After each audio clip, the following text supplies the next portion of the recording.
Hey, what's good everyone? My name is Basics and welcome to a longer video.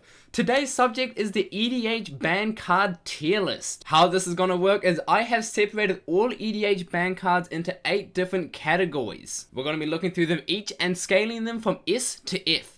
S being, well, they're pretty dang safe for Commander, and F being flippin' nope, don't bring this card back please. While you're watching, think about your own tier list. Do tell me about it below, make sure to like the video, and let's just get on with it, why not? Our first category is going to be 8 of the Power 9 cards that are banned. Of course, Time Twister is not banned because it's a wheel, but here are the rest. Now, there's a good reason for all 3 of these Black Lotus, Ancestral Recall, and Time Walk to be banned. They get played in every single deck, but my issue is with all of the Moxen. Now, I understand if these cards did get unbanned, colored mana is a lot more precious than generic mana, and would get played in every single EDH deck. But in a casual format, you probably wouldn't be able to afford it. And 2, there are also a lot more alternatives. They might not be as game breaking as Black Lotus itself, but they're still pretty strong, which is why I'm putting them all in E tier. Whee! And there they are. Probably the most hated category, stacks. These are cards that stack too much for too little mana, very annoying to play against, so should they be unbanned? Firstly, we're going to group up Leovold and Hullbreacher in the same group, because versing a Narset Part of Veils, or when your opponent slams the Notion Thief, imagine that, but a mana less, or always in their hand. That's what these 2 bad boys do, but with more upside. Resources is everything, and these 2 just tax too much for too little. D tier. Our next card is going to be the first S tier card in the tier list, and that is Braids Cabal Minion. Why is this card still banned? For a 4 mana 2/2 creature that only lets them sacrifice 1 thing during their upkeep, it just doesn't have enough value for 2021. And for 4 mana, all you have to do is look at Urza to see just how strong 4 mana commanders can be. And funny enough, Veil Soul's Attendant is actually going to get the same S tier treatment. The sheer power of a Veil comes from the flip side, countering this first spell played by each player on each of their turns, but to get there, you have to cast 4 spells. Think about a casual game of Commander where you cast 4 spells during an early turns of the game. Especially in Mono Blue, where you want to keep open your counter magic for everything. And even when the flip sides happen, in the early game it's a nuisance, in the late game it's basically dead because you have so much mana and so many resources. Which is why I think it's perfectly safe to unban. Now, Iona was banned for being the biggest, baddest reanimation target and shutting down monocolored decks straight up. Since then, Graveyard Hate has become a lot more prominent in EDH, with Lane Out of the Void, Endurance, Rest in Peace, and for 9 mana, it kind of does what it should do. But even the predominant of monocolored decks isn't what it used to be. But that still doesn't mean she's super safe in Commander, but she was there for a while and she wasn't even that bad. Which is why I'm going to put her in B tier, as in, wouldn't be too bad to unban. Balance is going to be the final card in the stacks, gang, and I'm going to say it. I think it's pretty balanced.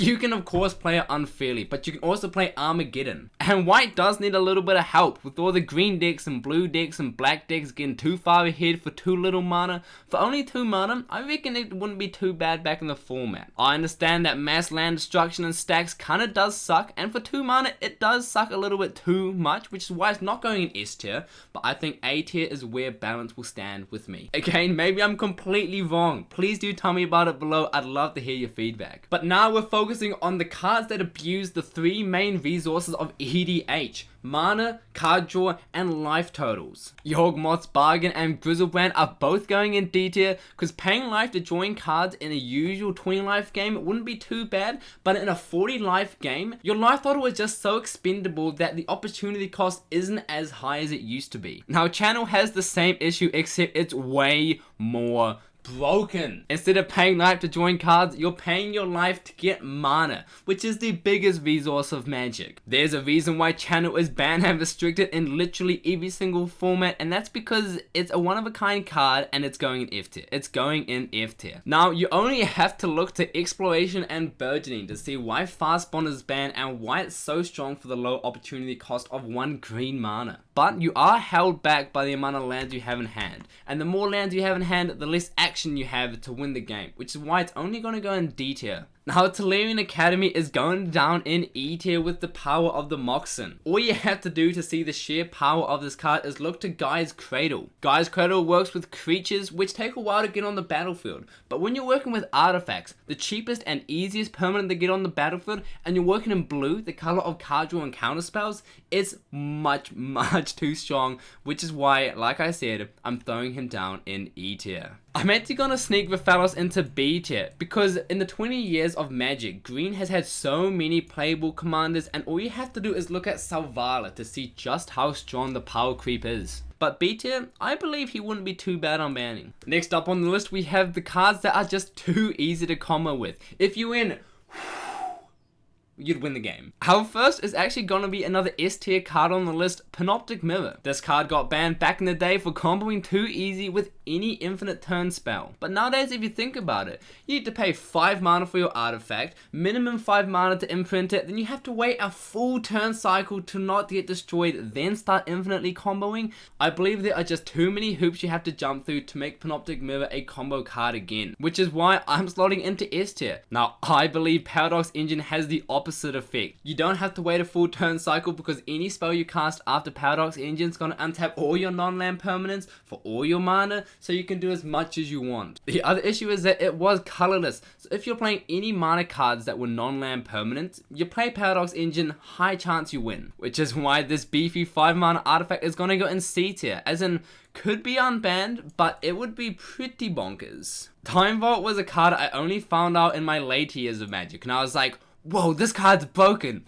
And that's why it's banned in Commander, because when this card was printed, there weren't as many untap effects as there was now. Any card that untaps an artifact or a permanent wins the game. That's it. And since it's colorless and only 2 mana, any deck it goes in is much too strong. Now Flash was banned for one card only, Protein Hulk, and for good reason. The CEDH community was so self-centered around Flash Hulk combo that almost every deck was playing it, and if you weren't, you'd probably lose. If you play Flash into Protein Hulk, you win the game on the spot. It's that easy. Which is why Flash is staying in the Commander ban list just for how strong it was. No one wants to see it come back. No one. Our next category is Commander games are long enough. These are cards that make Commander games longer than they should be because it's already a super long game. Upheaval does have a little bit of movement here because not only it returns all permanent, including all lands, it means you can tap all of your mana, float your mana, and then you get to replay everything before your opponents get a setup. So it's also a bit of a combo piece, but if you don't do that, it basically restarts the whole game from turn 0, playing 1 land a turn just with a bit of a different hand. But that is why I'm putting him in C tier. And for a 6 mana sorcery, I guess it's up there for the power level it should be. Now Sway the Stars, I'm actually putting in A tier for the sole reason that Worldfire got unbanned recently. Even though Sway the Stars does reset the game, it puts everyone's life total to 7, and 7 is much different to 40. It doesn't make the game go for that long. So I think it's perfectly fine if Worldfire can be unbanned too. And Charizard,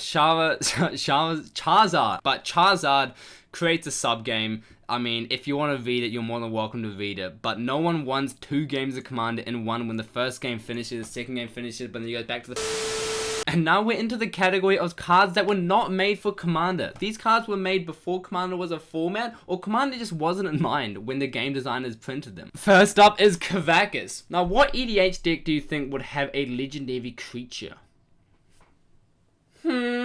That's right, imagine playing a 9 mana Ur-Dragon only for your opponent to follow up with a Kavakis and just return it to your hand.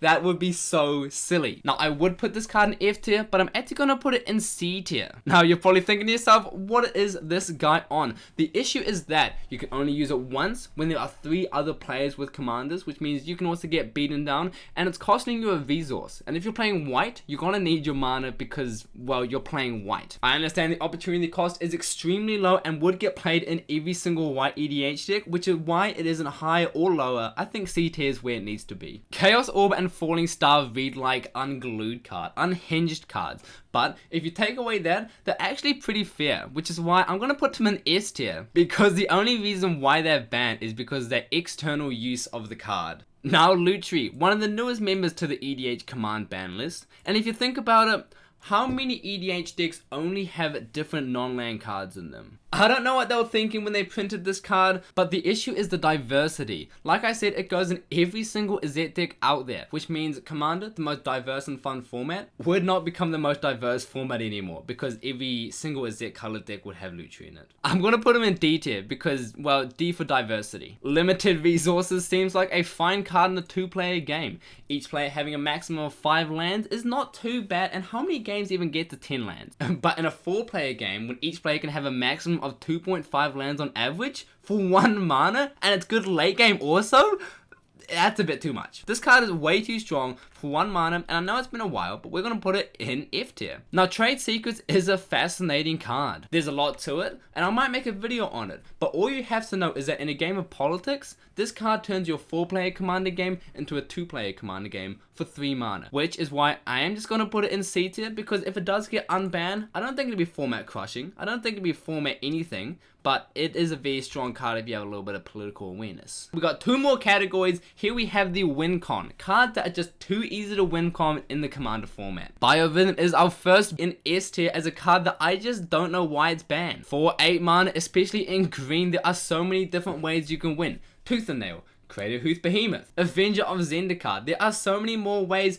and in other colors, Insurrection, Rise the Dark Realms, Expropriate. There are so many. And the thing with this card is that it might not even win you the game. I understand that the power of it is that if an opponent doesn't have any creatures, they just lose, but you're playing a Commander format where every player has a creature in their command zone, and everyone plays Mana Dorks, Eternal Witnesses, some of the biggest format staples of creatures, which is why I believe it will be heaps of fun to put in the Commander format, putting him at S tier. Now, I actually recorded this tier list video yesterday, but my friends pointed out that Coalition Victory is actually a lot easier to win. I thought Coalition was 5 basic lands of each type, but it's actually the basic land types on the land, so Shocklands and Triumphs work, which make this card a lot stronger, and almost every 5-color deck would play it. The only reason why I'm not going to put it lower on the list, it's going at B tier by the way, is because having all 5 colors amongst your creatures is quite a lot, and it's very easy to get blown out for an 8 mana sorcery. Big Mom Emrakul would be like the Ugin of Standard, you know, just you're playing a random deck and then boom,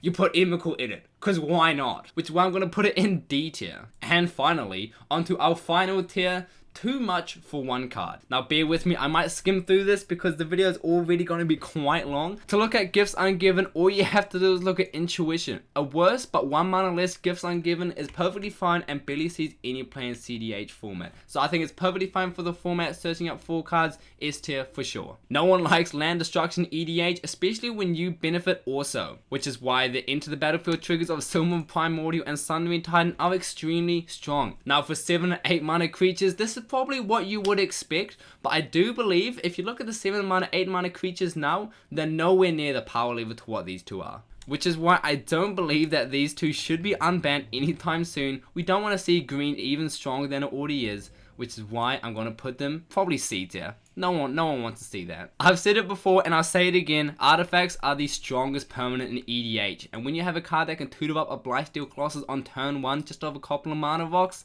it's way too strong. But it is just that. Unlike all the other F cards, it isn't just game winning or game completely flipping over thing. Which is why I'm going to put Tinker in E. Recurring Nightmare, you just don't see repetitive reanimation like this anymore. And the issue is returning it to your hand is part of the cost, meaning it's extremely difficult to get rid of it for good. D tier for don't unban this please. Repeatable reanimation, not a good idea. Prophet of Krufix is the symbolism of Seedborn Muse and Leyline of Anticipation slammed together. This card just gives too much value for 5 mana, and if you can't destroy it on the spot, they're gonna untap my lands and all of their protection is now open in their hands. But like most, it is a creature, it is killable, but I do believe the value of Prophet of Krufix is a little bit too much to handle, which is why she gets to go in D tier. Primeval Titan's ability to search up any land when it enters and any land when it attacks is just a little bit too strong and a little bit too much value for a 6 mana 6/6 giant, which is why I believe Primetime is also gonna go in the D tier. Now, Library of Alexandria, I wasn't even born when this card got printed, so I can't really judge the power level because now it's banned and restricted in almost every format. But I do believe that this card isn't actually as strong as people might believe. Drawing a card when you have exactly 7 in hand is quite the cost, especially for mana. but I do understand that it has such a low opportunity cost and would get played in literally every single EDH deck possible if its price wasn't a lot. I think it's going to be an A tier.